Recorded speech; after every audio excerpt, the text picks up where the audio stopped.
In this episode, I'm going to show you how to win with Meta ads in a super simple way. Let's get into it. Now look, you may be thinking, hang about, that Aaron bloke, I've never seen him talk about Meta ads before. He's always talking about digital marketing and SEO and PPC for e-commerce brands. And you would be right, my friends. And I'm going to share with you a little story before I go and show you exactly how to win.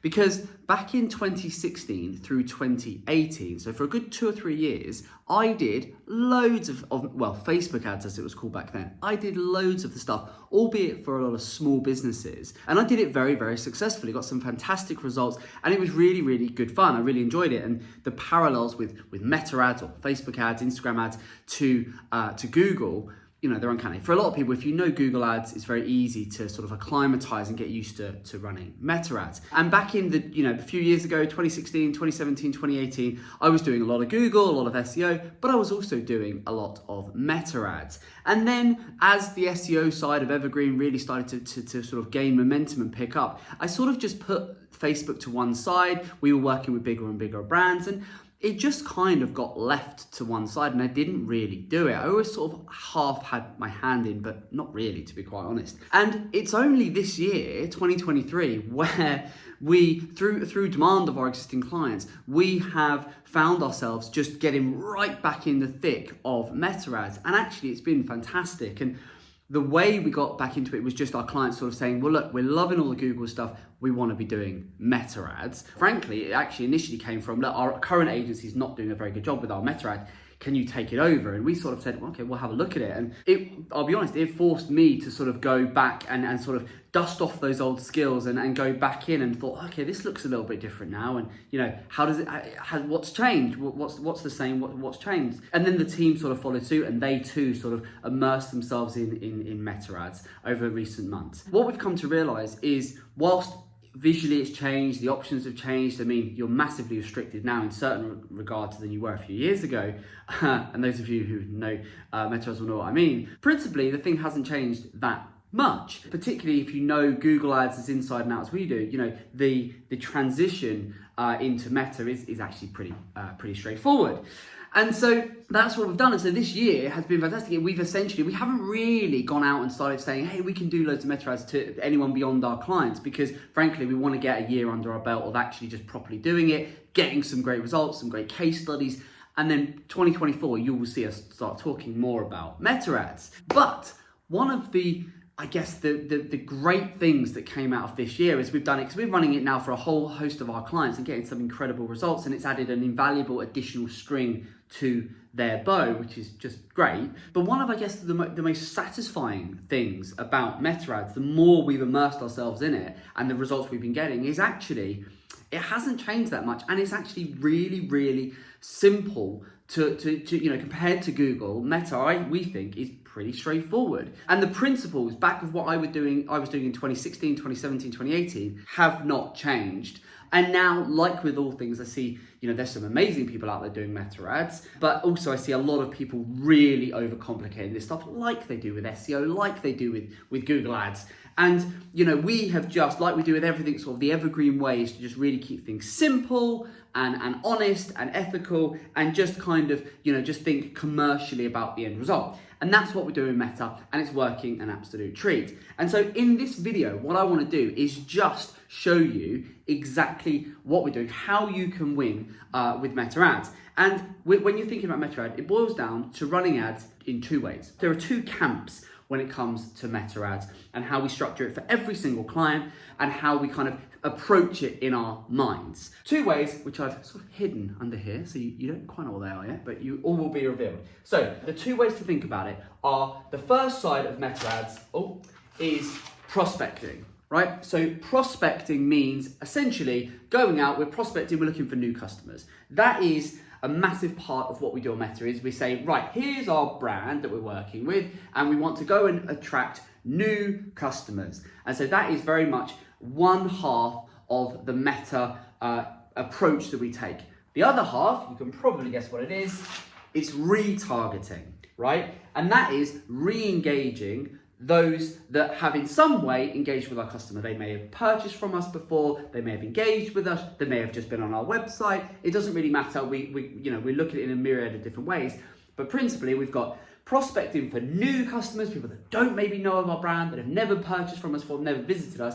And then we've got retargeting, where in some way they've engaged with us and we want to get them back. We want to get them over the line. We want to get them to buy, right? Prospecting, retargeting. So for your brand, you need to be, if you're thinking about Meta, if you're running Meta, you need to have a very clear distinction between prospecting and retargeting. That's the first thing. It's what we're doing for every single brand. And this sort of echoes what we do on Google. Very, very simple. Now, in terms of the split, because the first thing people often say is, well, okay, that's great, but how do I weight? Do I put more on prospecting, more on retargeting? The honest answer is it will depend. Depending on your brand, your visibility, how authoritative you are, how well known you are as a brand. Most of our clients that we're doing it for, and where we try and get, try and sort of lean to, is a 2/3, 1/3 split, right? That's roughly what you sort of want. Now, it will vary. Some will be more of a 50-50 split, depending on if you've got a really great sort of funnel for high value, then retargeting, you can weigh more there. But roughly, we tend to split budget focus, kind of 2/3 bringing people in, new people, and then 1/3 of our budget and our activities on, then let's just re-leverage those existing customers. Now, let's build on from this, shall we? So, if we take it one step further, and if we just think about, well, what do I actually mean by prospecting? Prospecting is a top of funnel activity. These people potentially don't know of us. Now, the caveat, I guess, with Meta ads, be it Facebook or Instagram, and the same is true for most other social media platforms, is that they are not on those platforms looking for your product for the most part, right? They're on there wanting to watch cat videos or see what their auntie had for tea. They're not really interested in looking. So a good way to think about social media marketing in general is it's kind of interruption marketing. You know, you're interrupting them when they're scrolling Facebook, looking at what their friends are doing out, you know, on the town or whatever. So you're interrupting them.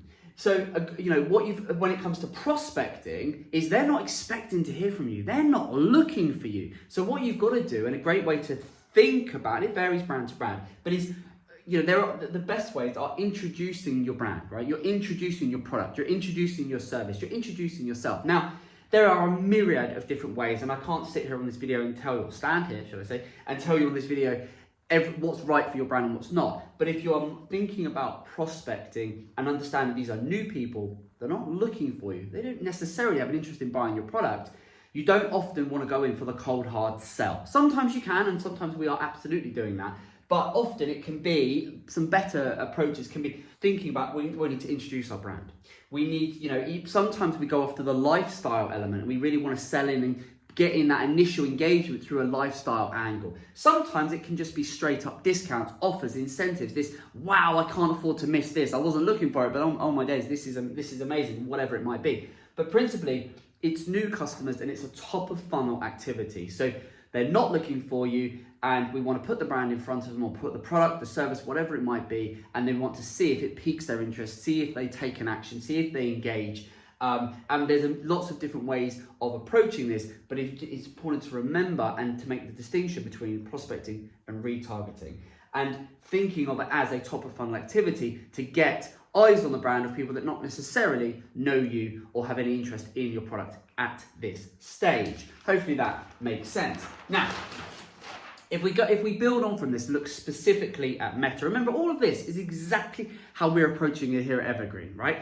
This is how we're internally how we're discussing it. It's how we're communicating, how we're training it. It's also how we're then working with our clients with this very simple methodology. I don't like to overcomplicate stuff. I like to keep stuff simple. So the next element is within Meta. There are really 3 core elements you've got to understand if you want to win with Meta. The first is you have, and it's the structure of the Meta campaigns essentially. So you have your campaigns, right? Now people often say, well, how many campaigns do I need? And what should my campaigns be? And this and the other. A great way to think about campaigns is how many brand business objectives do you have? What types of goals do you have, marketing goals do you have this quarter, the next 6 months, the next 12 months? Because really your objective should be your overarching business brand objective, and that should set the direction for the number of campaigns that you have. Now, it's not always a hard and fast rule, but if you think of it like that as, well, what objective have we got? If we're running this promotion and we're running that promotion, and then we're running a full price offer, and then we've got a separate one for whatever purpose, that might dictate the number of campaigns you have, because there's a genuine business or brand reason for why you would have and why you would split the number of campaigns. The amount of brands we see where they're running 25 campaigns and they're all ultimately doing the same thing, and it should have been split at this level, but they've split it here, and you're just diluting the impact you can have and the data you can gather and the way you can build and scale a campaign. We see it all the time, we have to fix it all the time. So campaign, a nice simple way of thinking about it is, well, what business objectives do we have, right? Then from there, your ad sets primarily is about your audience, and the audience is absolutely key, and we're going to come on to this, is really setting your audience and understanding, right, the number of ad sets we're going to create, that's really how many different audience segments do we want to be creating, who do we want to be targeting, and so on and so forth. Then when it comes to your ads, which is the third tier, is within an ad set, because you've got one campaign can have one or multiple ad sets, one or multiple ad sets can have one or multiple ads, so it's hierarchical, yeah? Your ad, it's then, that is about split testing the creative. It's looking at the types of ads. It's looking at the types of offers or the types of ranges of products that you want to rate if you've connected your commerce catalog. Or it's looking at the different calls to action or the different incentives or the different hooks that you want to run. And you could run 1 of them, 10 of them, 50 of them. I mean, I wouldn't run 50, but you get the idea. You can have lots of those, right? And it wouldn't be, us 8, 10 different ads to sort of split test different creative, different looks, feels, offers, incentives, calls to action, etc., right? So campaign is your objective, ad set is your audience, your ad is the different types of ads you want to serve. I want to serve one image ad, then I want to serve a carousel, then I'm going to split test it with a video, then I'm going to try different, wording. One is a short form ad, one is a longer form ad. You get the idea, right? It's split testing it to see what works, what doesn't, what gets the engagement. Now, building on from prospecting, right, we then have to think about retargeting. Now, if our prospecting is up here, then retargeting in terms of like top of funnel, here's a nice funnel, here's one I drew earlier. Retargeting is more that sort of a lower down the funnel, right, which is a good thing, because really the job of a retargeting campaign and the whole premise behind it is these people know of us. Maybe they've been on our website, maybe they've engaged with us on social media, maybe they bought from us before, maybe they've watched a video or engaged some content or downloaded something. In some way, they know of the brand, which is a good thing. So what we want to do with those is split them from the people that don't know us, the prospecting, and we want to be mindful that these people, our job with these, for the most part, is to re-engage. We want to entice them in. We want to dangle a carrot, give them something. Oh yes, I never did buy that. I want to go and now buy it. We want to entice them. And ultimately, we want to get them to convert. So mindset-wise, just having a clear distinction between prospecting and retargeting is a massive step on winning with meta ads. And this stuff doesn't need to be complicated. The amount of people I see overcomplicating this stuff, my days, just don't need to do it. So hopefully that makes sense. Now, well, again, much the same with retargeting. You've got a different overarching principle, prospecting versus retargeting. But look at this. Looks familiar, doesn't it?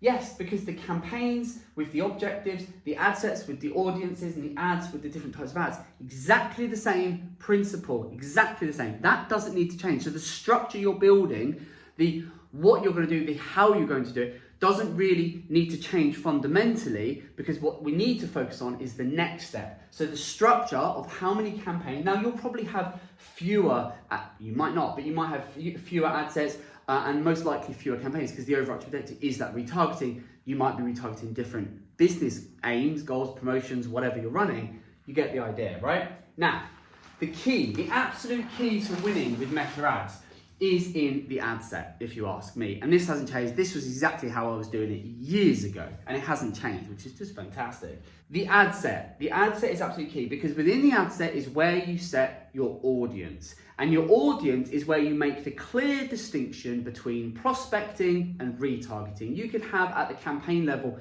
one and the same campaign objective, and you could certainly be split testing the same or different ad creative at the bottom in terms of we're going to run a better, more enticing offer for our retargeting because we want to get them back, or we know they purchased before, so we want to incentivize them with a 5-10% discount, whatever it is. Or we could have exclusive events for our old. You get the idea. There's so many things and ways you could split test this.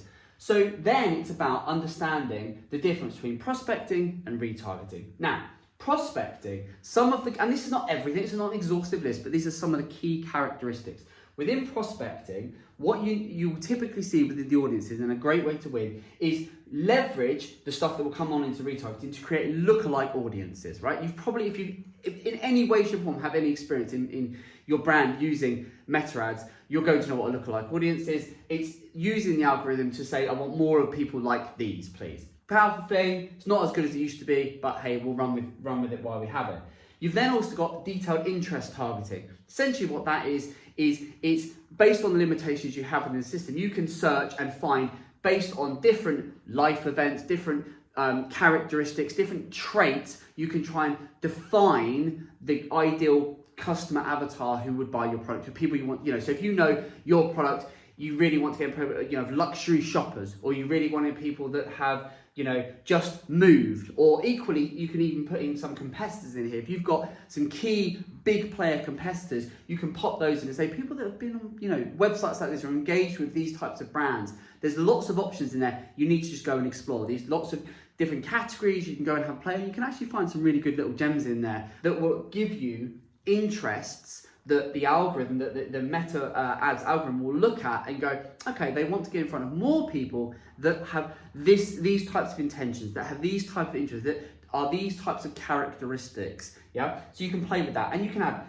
one interest in there, you can have 101 interests in there, and you can start to build your customer avatar and then start to experiment with what's working, what's not, what's converting, etc., etc. Very powerful. And because this is all sitting under prospecting, it makes sense, because we're trying to say, we know from the retargeting what our customer looks like. We want to try and find more people like these, so that you're not just going out to everyone and anyone. What we want to do is say, well, go and find us lookalikes that look like these people. Go and find us people that we know from our own internal data. Your customers, they have these types of characteristics. Go and find me more people like those, please.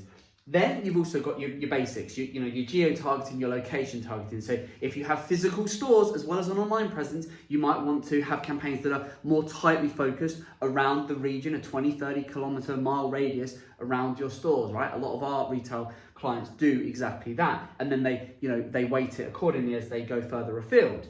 Same with age and gender. Again, if you know your customer is, female between 25 and 35, then you can adjust accordingly. If males don't buy your product or whatever, right? You can adjust accordingly. All of that is done within the audience section, and it's all very much thinking about prospecting and finding new customers, so that you're not just putting your ad out there and you're going out to everyone and anyone. You want to minimize budget wastage. You want to go out and get as tight as you possibly can. And again, you don't have to just create one ad set, you can create multiple ad sets. You could say, I'm going to have a lookalike for this, and I'm going to have another ad set to essentially split test a lookalike for this. And then you could say, well, I'm also going to layer on or have separately my interest targeting. Then in addition to that, you might create that ad set, duplicate it, and then say, and I'm going to now split test those characteristics, those interests, those lookalikes, versus within a radius of my store, outside of radius of my store. Do you see what I mean? So you can start to build it out, and that's how you can end up with 4, 5, 6, 10 ad sets within a campaign. Same objective, same overarching audience, but we're starting to split test it so we can experiment. Hopefully that makes sense. Now, we move on to the retargeting, and this is where we're wanting to re-engage, we're wanting to entice, we're wanting to ultimately get these people to convert, because they know of us, they have engaged with us. So because of that, again, you've got to do this is assuming you do all the background setup and you get all your audiences and you build all this stuff in the background. That's what you'll be doing, or an agency will be doing for you. But it's then setting up this campaign and these ad sets to focus specifically on, we want to be targeting people that have visited our website. So those that have gone on our website, absolutely we want to be targeting them very specifically and say, look, come back. Hey, here's an offer. Here's a reason to come back. And it doesn't always have to be a discount or an offer, by the way. But here's a reason. Just keep that brand top of mind, so that they think, oh yeah, I was going to look at that. I was going to buy that product. I was going to read their guide or watch their video or whatever it is. Similarly, customers, you can create, you can be retargeting those that have purchased on your website. It's not just visitors on your website, those who have actually purchased on your website. Also, people that maybe engaged with you in whatever way. Maybe they've engaged with you on social media. Maybe they've engaged with you on YouTube. Maybe they've engaged with you via a myriad of different ways. You can collate that information as long as you set up the audiences, plug them in to meta ads, and then you can leverage them and say, show my ads to these people because I know they have already in one form or another engaged with my brand. The last one, very similar, customer lists. So you can, again, you can upload your customer list, and you can do this going back, years, as long as you're GDPR compliant, all of that good stuff. But you can plug in those customers to re-engage. And again, it depends on the frequency with which a customer buys your product. We've got some clients that would buy we've got some clients whose customer would buy from them once in a lifetime. We've got other clients that would buy from them literally once a month or once a quarter if they're on a subscription or whatever. And then we've got clients like fashion, for example, they would just buy, it would depend. Customers sometimes be multiple times a month, sometimes be once every 6 months. It would depend. So you can build in your customer list and you can target accordingly. So it's so easy to do, and this is how brands win. And then beneath the audiences, you've obviously got your ads. Your ads have got to look good. You've got to have enticing creative, strong calls to action, all of that good stuff, which is what you will either be doing in-house or an agency will be doing for you. But the overarching principle, and a lot of the stuff that I like to share, is about the principles, the philosophies of how to win, but keeping it simple, because loads of people love to massively overcomplicate this stuff. And the reality of it is, it's pretty simple. And this is how this is how you can win with meta ads. It's just having that clear distinction in your mind of prospecting versus retargeting, and then understanding what that actually means and what it looks like within the ad sets, and then when building the audiences and having all of these basics. And this is the tip of the iceberg. These are the basics. But just by doing this, if you do this, you'll win. It's how we're winning. And as I say, that's from an agency that, we haven't been doing meta ads for the last, I can't turn around and go, oh yeah, we've been doing it every day for the last 3 years. We haven't. We've been doing meta ads now for less than a year. We're already getting some results that would way outperform a lot of other agencies.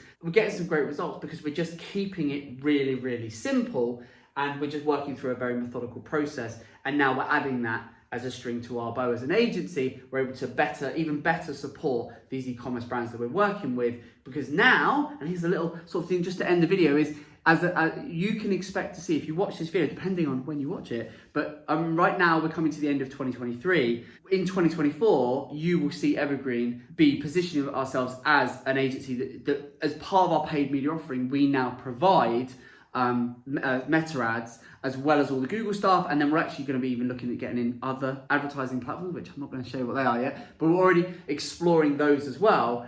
And you will now know that this principle, this is how we essentially dusted off what we did in 2016, 2017, got back into it and realized this stuff still works just as well now as it did all those years ago, and it's getting great results for the e-com brands we're supporting. Hope it's useful. Let me know what you think in the comments. If you agree, disagree, if I've missed anything, well, I know I've missed quite a few things, but if there's anything fundamental that you think I've overlooked, let me know. I'd love to hear, and I will see you on the next video. Hope it's been useful. Take care.